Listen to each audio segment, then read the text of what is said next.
Hello दोस्तों, हमारे channel पर आपका स्वागत है। पिछले दिनों हमने मुंशी प्रेमचंद की कहानी अरगयोझा का भाग 1 पढ़ा था। आज भाग 2 पढ़ने जा रहे हैं। पन्ना की बातें सुनकर मूलिया समझ गई कि अपने पौ-12 हैं। चटपट उठी, घर में झाड़ू लगाई, चूल्हा जलाया और कुएं से पानी लाने चली। उसकी टेक पूरी हो गई थी। गांव में स्त्रियों के 2 दल होते हैं, एक बहुओं का, दूसरा सासों का। बहुएं सलाह और सहानुभूति के लिए अपने दल में जाती हैं, सासें अपने में।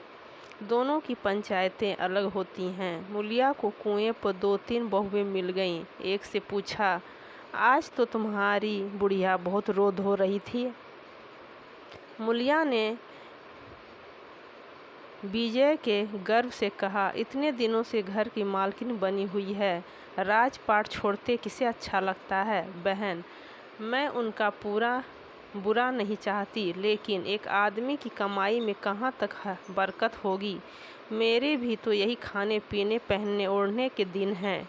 अभी उनके पीछे मरो, फिर बाल बच्चे हो जाएं, उनके पीछे मरो, सारी जिंदगी रोते ही कट जाएगी। एक बहू बुढ़िया यही चाहती है कि यह सब जन्म भर लौंडी बनी रहे, मोटा झोटा खाए और पड़ी रहे।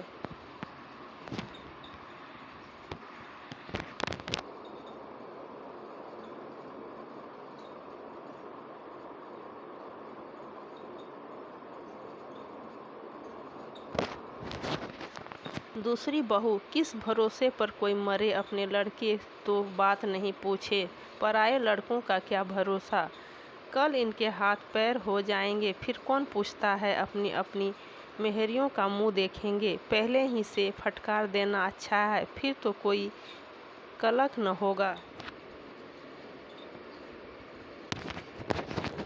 मूलिया पानी लेकर गई, खाना बनाया और रघु से बोली, जाओ नहा आओ, रोटी तैयार है। रघु ने माना सुना ही नहीं, सिर पर हाथ रखकर द्वार की तरफ ताकता रहा। मूलिया, क्या कहती हूँ, कुछ सुनाई देता है? रोटी तैयार है, जाओ नहा आओ। रघु, सुन तो रहा हूँ, क्या बहरा हूँ?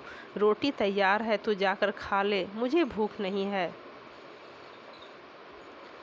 मूलिया ने फिर नहीं कहा, जाकर चूल्हा बुझा दिया, रोटियां उठाकर छीके पर रख दी और मुंह ढाक कर लेट रही।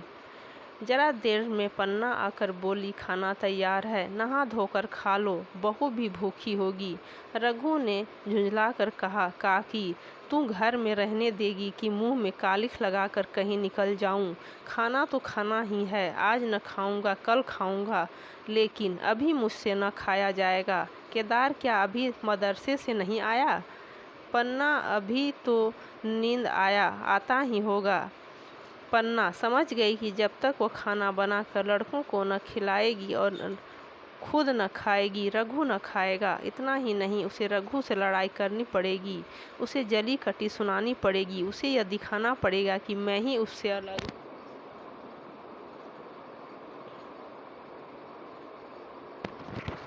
होना चाहती हूँ, नहीं तो वह इसी चिंता में घुल घुल कर प्राण दे देगा। यह सोचकर उसने अलग चूल्हा जलाया और खाना बनाने लगी। इतने में केदार और खुन्नू मदरसे से आ गए। पन्ना ने कहा, आओ बेटा खा लो, रोटी तैयार है। केदार ने पूछा, भैया को भी बुला लूँ ना? पन्ना, तुम आकर खा लो, उसकी रोटी बहू ने अलग बनाई है। खुन्नू, जाकर भैया से पूछ न आऊँ? पन्ना, जब उनका जी चाहेगा खाएंगे, तू बैठकर खा, तुझे इन बातों से क्या मतलब? जिसका जी चाहेगा खाएगा, जिसका जी न चाहेगा न खाएगा। जब वह और उसकी बीवी अलग रहने पर तुले हैं तो कौन मनाए? केदार, तो क्यों अम्मा जी, क्या हम अलग घर में रहेंगे? पन्ना, उनका जी चाहे एक घर में ही रहें, जी चाहे आंगन में दीवार डाल लें। खुन्नू ने दरवाजे पर आकर झांका। सामने फूस की झोपड़ी थी, वहीं खाट पर पड़ा रघु नारियल पी रहा था। खुन्नू, भैया तो अभी नारियल लिए बैठे हैं। पन्ना, जब जी चाहेगा खाएंगे। केदार, भैया ने भाभी को डांटा नहीं?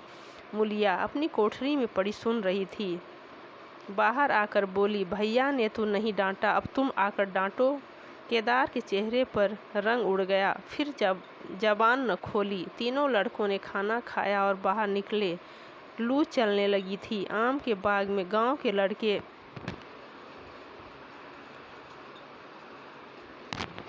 लड़कियां हवा से गिरे हुए आम चुन रहे थे। केदार ने कहा, आज हम भी आम चुनने चलें, खूब आम गिर रहे हैं। खुन्नू दादा जो बैठे हैं। लक्ष्मण, मैं न जाऊंगा, दादा घुड़केंगे। केदार, वह तो अब अलग हो गए। लक्ष्मण, तो अब हमको कोई मारेगा तब भी दादा न बोलेंगे। केदार, वाह, तब क्यों न बोलेंगे। रघु ने तीनों लड़कों को दरवाजे पर खड़े देखा पर कुछ बोला नहीं। पहले तो वह घर के बाहर निकलते ही उन्हें डांट बैठता था, पर आज वह मूर्ति के समान निश्चिल बैठा रहा। अब लड़कों को कुछ साहस हुआ, कुछ दूर और आगे बढ़े। रघु अब भी न बोला। कैसे बोले वो सोच रहा था। काकी ने लड़कों को खिला पिला दिया, मुझसे पूछा तक नहीं। क्या उसकी आंखों पर भी पर्दा पड़ गया है। अगर मैंने लड़कों को पुकारा और वह न आए तो मैं उनको मार पीट तो न सकूंगा।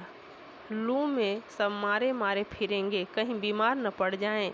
उसका दिल महसूस कर रह जाता था, लेकिन मुंह से कुछ न कह सकता था। लड़कों ने देखा कि यह बिल्कुल नहीं बोलते तो निर्भय होकर चल पड़े। सहसा मूलिया ने आकर कहा, अब तो उठोगे कि अब भी नहीं। जिनके नाम पर फाका कर रहे हो, उन्होंने मज़े से लड़कों को खिलाया और आप खाया। अब आराम से सो रही है। मोर पिया बात न पूछे, मोर सुहागे नाव। एक बार भी तो मुंह से न फूटा कि चलो भैया खा लो। रघु को इस समय मर्मांतक पीड़ा हो रही थी। पुलिस मूलिया के इन कठोर शब्दों ने घाव पर नमक छिड़क दिया। दुखित नेत्रों से देखकर बोला, तेरी जो मर्जी थी वही तो हुआ, अब जा ढोल बजा। मूलिया, नहीं, तुम्हारे लिए थाली परोसे बैठी है।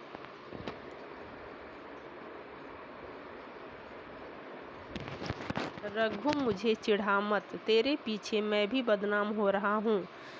जब तू किसी की होकर नहीं रहना चाहती तो दूसरे को क्या गरज है जो मेरी खुशामद करे।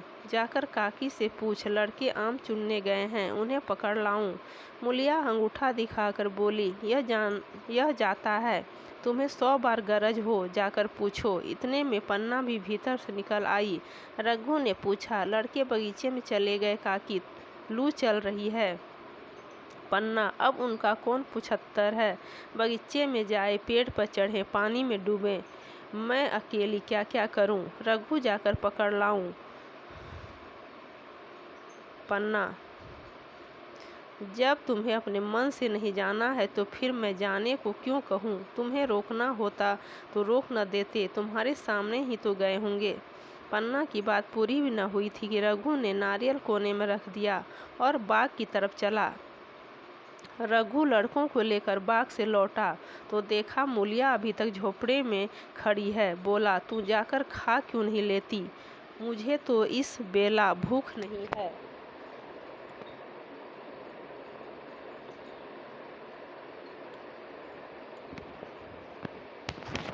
मूलिया ऐठ कर बोली, हाँ भूख क्यों लगेगी, भाइयों ने खाया, वह तुम्हारे पेट में पहुँच ही गया होगा। रघु ने दांत पीस कर कहा, मुझे जला मत मूलिया, नहीं अच्छा न होगा। खाना कहीं भागा नहीं जाता, एक बेला न खाऊंगा तो मर न जाऊंगा। क्या तू समझती है घर में आज कोई बात हो गई है। तूने घर में चूल्हा नहीं जलाया, मेरे कलेजे में आग लगाई है। मुझे घमंड था कि और चाहे कुछ हो जाए पर मेरे घर में फूट न रोग न आने पाएगा। तूने घमंड चूर कर दिया, परालब्ध की बात है। मूलिया तिनक कर बोली, सारा मोह छो तुम्ही को है कि और किसी को है। मैं तो किसी को तुम्हारी तरह बिसूरते नहीं देखती। रघु ने ठंडी सांस खींचकर कहा, मूलिया, घाव पर नोन न छिड़क, तेरे ही कारण मेरी पीठ में धूल लग रही है।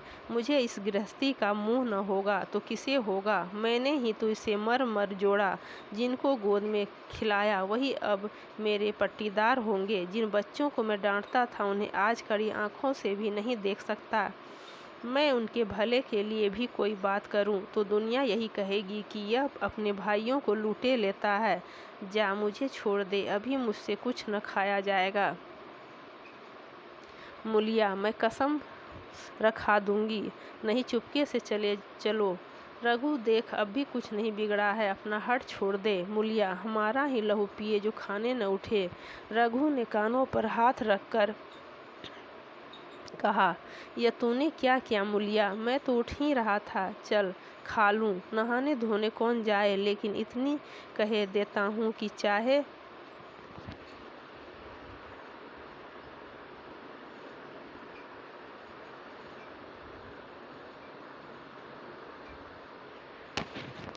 4 की जगह 6 रोटियां खा जाऊं, चाहे तुम मुझे घी के मटके में ही डुबा दे, पर यह दाग मेरे दिल से न मिटेगा। मूलिया, दाग साग सब मिट जाएगा, पहले सबको ऐसा ही लगता है, देखते नहीं हो उधर कैसी चैन की बंसी बज रही है। वो तो मना ही रही थी कि किसी तरह यह सब अलग हो जाएं।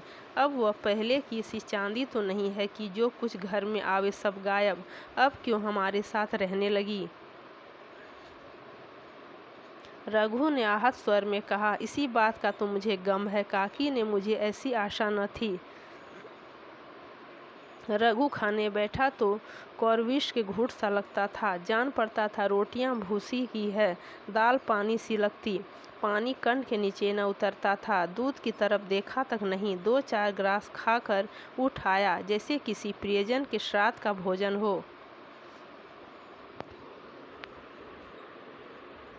रात का भोजन भी उसने इसी तरह किया। भोजन क्या किया, कसम पूरी की। रात भर उसका चित्त उद्विग्न रहा। एक अज्ञात शंका उसके मन पर छाई हुई थी, जैसे भोला महतो द्वार पर बैठा रो रहा हो। वह कई बार चौंक कर उठा, ऐसा जान पड़ा भोला उसकी ओर तिरस्कार की आंखों से देख रहा है।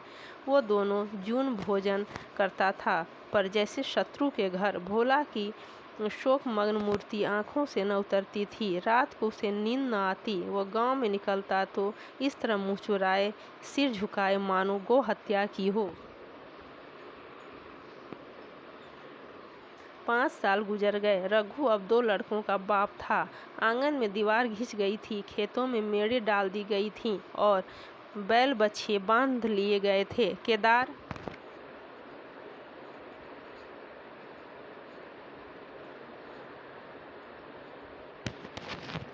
की उम्र अब 19 की हो गई थी। उसने पढ़ना छोड़ दिया था और खेती का काम करता था। खुन्नू गाय चराता था। केवल लक्ष्मण अब तक मदरसे जाता था। पन्ना और मूलिया दोनों एक दूसरे की सूरत से जलती थीं। मूलिया के दोनों लड़के बहुधा पन्ना ही के पास रहते, वहीं उन्हें उबटन मलती, वहीं काजल लगाती, वहीं गोद में लिए फिरती। मगर मूलिया के मुंह से अनुग्रह का एक शब्द भी न निकलता। न पन्ना ही इसकी इच्छुक थी। वह जो कुछ करती निव्याज भाव से करती थी। उसके 2-2 लड़के अब कमाऊ हो गए थे। लड़की खाना पका दे लेती थी, वह खुद ऊपर का काम काज कर लेती। इसके विरुद्ध रघु अपने घर का अकेला था। वह भी दुर्बल, अशक्त और जवानी में बूढ़ा। अभी आयु 30 वर्ष से अधिक न थी, लेकिन बाल खिचड़ी हो गए थे, कमर भी झुक चली थी। खांसी ने जीर्ण कर रखा था, देखकर दया आती थी। और खेती पसीने की वस्तु है। खेती की जैसी सेवा होनी चाहिए वह उससे न हो पाती। फिर अच्छी फसल कहाँ से आती? कुछ ऋण भी हो गया था। वह चिंता और भी मारे डालती थी। चाहिए तो यह था कि अब उसे कुछ आराम मिलता। इतने दिनों के निरंतर परिश्रम के बाद सिर का बोझ कुछ हल्का होता, लेकिन मूलिया की स्वार्थपरता और अदूरदर्शिता ने लहराती हुई खेती उजाड़ दी। अगर सब एक साथ रहते तो वो अब तक पेंशन पा जाता। मजे में द्वार पर बैठा हुआ नारियल पीता, भाई काम करते वह सलाह देता, महतो बना फिरता, कहीं किसी के झगड़े चुकाता, कहीं साधु संतों की सेवा करता। वो अवसर हाथ से निकल गया। अब तो चिंता भार दिन दिन बढ़ता जाता था। आखिर उसे धीमा धीमा ज्वर रहने लगा। हृदय शूल, चिंता, कड़ा परिश्रम और अभाव का यही पुरस्कार है। पहले कुछ परवाह न की। समझा आप अच्छा हो जाएगा, मगर कमजोरी बढ़ने लगी तो दवा की फिक्र हुई। जिसने जो बता दिया खा लिया। डॉक्टरों और वैद्यों के पास जाने की सामर्थ्य कहाँ, और सामर्थ्य भी होती तो रुपये खर्च कर देने के सिवा और नतीजा ही क्या था। जीर्ण ज्वर की औषधि आराम और पुष्टिकारक भोजन है। न वह बसंत मालती का सेवन कर सकता था और न आराम से बैठकर बलवर्धक भोजन कर सकता था। कमजोरी बढ़ती ही गई।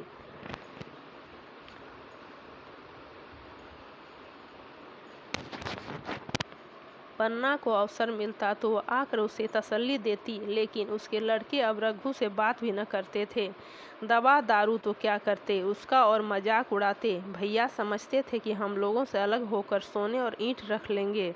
भाभी भी समझती थीं, सोने से लद जाऊंगी। अब देखें कौन पूछता है। सिसक सिसक करना मरे तो कह देना। बहुत हाय हाय भी अच्छी नहीं होती। आदमी उतना काम करे जितना हो सके, यह नहीं कि रुपये के लिए जान दे दे। पन्ना कहती, रघु बेचारे का कौन दोष है। केदार कहता, चल मैं खूब समझता हूँ। भैया की जगह मैं होता तो डंडे से बात करता। मजाक थी कि औरत यूं जिद करती। यह सब भैया की चाल थी, सब सधी बधी बात थी। आखिर एक दिन रघु का टिमटिमाता हुआ जीवन दीपक बुझ गया। मौत ने सारी चिंताओं का अंत कर दिया। अंत समय उसने केदार को बुलाया था, पर केदार को ऊख में पानी देना था। डरा कहीं दवा के लिए न भेज दे, बहाना बना दिया। मूलिया का जीवन अंधकारमय हो गया। जिस भूमि पर उसने मंसूबों की दीवार खड़ी की थी वह नीचे से घिसक गई थी। जिस खूंटे के बल पर वह उछल रही थी वह उखड़ गया था। गांव वालों ने कहना शुरू किया, ईश्वर ने कैसा तत्काल दंड दिया। बेचारी मारे लाज के अपने दोनों बच्चों को लिए रोया करती। गांव में किसी को मुंह दिखाने का साहस न होता। प्रत्येक प्राणी उससे यह कहता हुआ मालूम होता था, मारे घमंड के धरती पर पांव न रखती थी। आखिर सजा मिल गई कि नहीं। अब इस घर में कैसे निर्वाह होगा। वह किसके सहारे रहेगी, किसके बल पर खेती होगा। बेचारा रघु बीमार था, दुर्बल था, पर जब तक जीता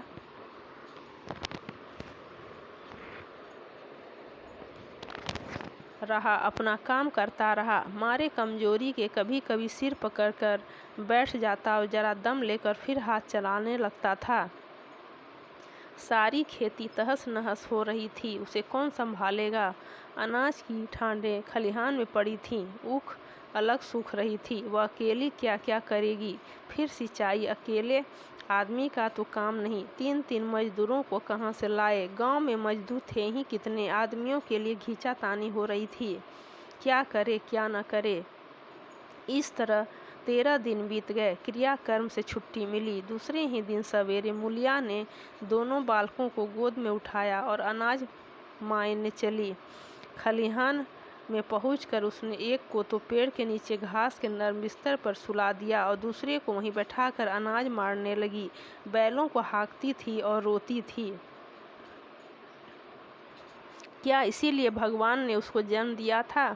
देखते देखते क्या हो गया। इन्हीं दिनों पिछले साल भी अनाज मारा गया था। वह रघु के लिए लोटे में शरबत और मटर की घुंघी लेकर आई थी। आज कोई उसके आगे है न पीछे, लेकिन किसी की लौंडी तो नहीं हूँ। उसे अलग होने का अब भी पछतावा न था। एकाएक छोटे बच्चे का रोना सुनकर उधर ताका तो बड़ा लड़का उसे चुमकार कर कह रहा था, भैया तुम चुप रहो। धीरे धीरे उसके मुंह पर हाथ फेरता था और चुप कराने के लिए विकल था। जब बच्चा किसी तरह न चुप हुआ तो वह खुद उसके पास लेट गया और उसे छाती से लगाकर प्यार करने लगा। मगर जब यह प्रयत्न भी सफल न हुआ तो वह रोने लगा। उसी समय पन्ना दौड़ी आई और छोटे बालक को गोद में उठाकर प्यार करती हुई बोली, लड़कों को मुझे क्यों न दे आई बहू। हाय हाय बेचारा धरती पर पड़ा लोट रहा है। जब मैं मर जाऊं तो जो चाहे करना, अभी तो जीती हूँ। अलग हो जाने से बच्चे तो नहीं अलग हो गए। मूलिया ने कहा, तुम्हें भी तो छुट्टी नहीं थी अम्मा, क्या करती।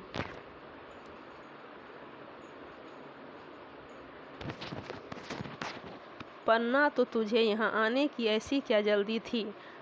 ठाठ बांध न जाती। 3 लड़के तो हैं और किसी दिन काम आएगी। केदार, तू कल ही मारने को कह रहा था, पर मैंने कहा पहले ऊख में पानी दे लो, फिर आज मारना।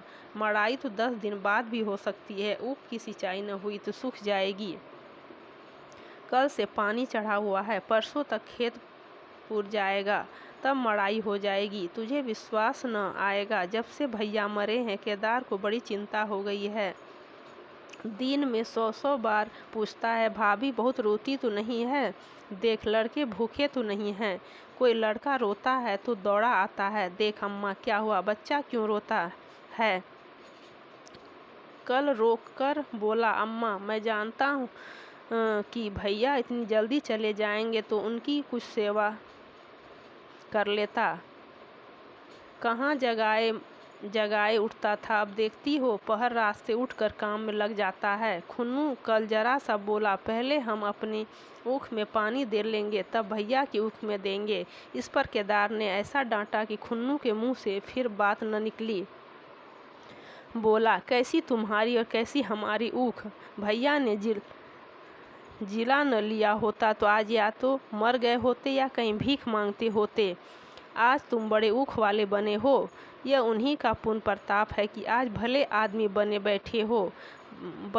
परसों रोटी खाने को बुलाने गई तो मड़ैया में बैठा रो रहा था। पूछा, क्यों रोता है?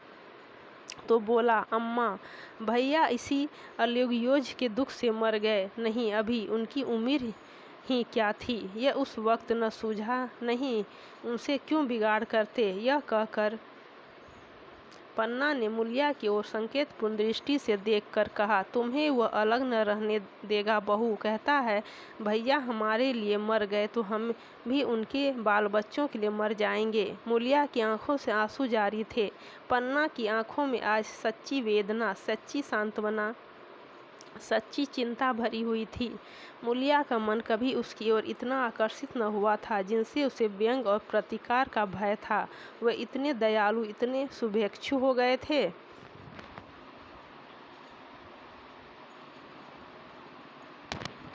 आज पहली बार उसे अपनी स्वार्थपरता पर लज्जा आई।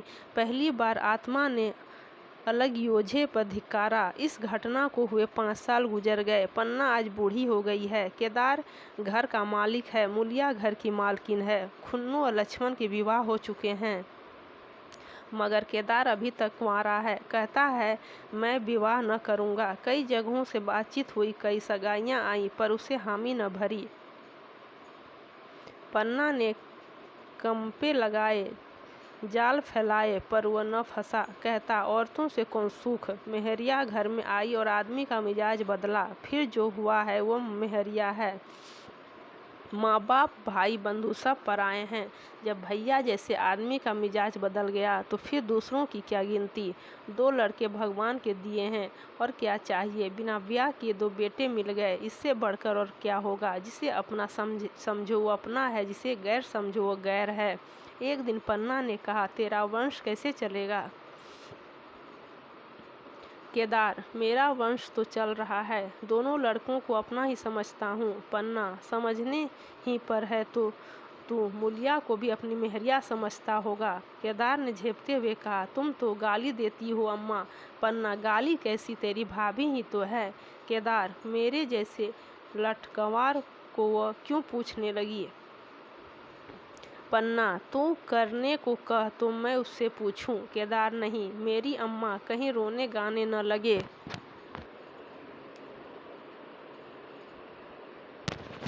पन्ना, तेरा मन हो तो मैं बातों बातों में उसके मन की थाल लूं। केदार, मैं नहीं जानता, जो चाहे कर। पन्ना केदार के मन की बात समझ गई। लड़के का दिल मुलिया पर आया हुआ है, पर संकोच और भय के मारे कुछ नहीं कहता। उसी दिन उसने मुलिया से कहा, क्या करूं बहू, मन की लालसा मन में ही रह जाती है। केदार का घर भी बस जाता तो मैं निश्चिंत हो जाती। मुलिया, वह तो करने को ही नहीं कहते। पन्ना कहता है, ऐसी औरतें मिले जो घर में मेल से रहे तो कर लूं। मुलिया, ऐसी औरतें कहाँ मिलेंगी, कहीं ढूंढो। पन्ना, मैंने तो ढूंढ लिया है। मूलिया, सच किस गांव की है? पन्ना, अभी न बताऊंगी, मुदा यह जानती हूँ कि उससे केदार की सगाई हो जाए तो घर बन जाए और केदार की जिंदगी भी सुफल हो जाए। न जाने लड़की मानेगी कि नहीं। मूलिया, मानेगी क्यों नहीं अम्मा, ऐसा सुंदर कमाऊ सुशील वर और कहाँ मिला जाता है। उस जन्म का कोई साधु महात्मा है, नहीं तो लड़ाई झगड़े के डर से कौन बिन ब्याह रहता है। कहाँ रहती है, मैं जाकर उसे मना लाऊंगी। पन्ना, तू चाहे तो उसे मना ले, तेरे ही ऊपर है।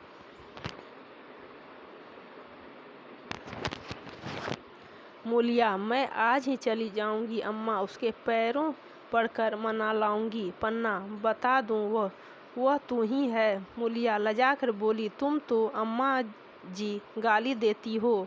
पन्ना, गाली कैसी, देवर ही तो है। मूलिया, मुझ जैसी बुढ़िया को वह क्यों पूछेंगे। पन्ना, वह तुझी पर दांत लगाए बैठा है, तेरे सिवा कोई और उसे भाती ही नहीं। डर के मारे कहता नहीं, पर उसके मन की बात मैं जानती हूँ। वैधव्य के शौक से मुरझाया हुआ मूलिया का पीतवदन कमल की भांति अरुण हो उठा। 10 वर्षों में जो कुछ खोया था वह इसी एक क्षण में मानो ब्याज के साथ मिल गया। वही लवण्य, वही विकास, वही आकर्षण, वही लोच।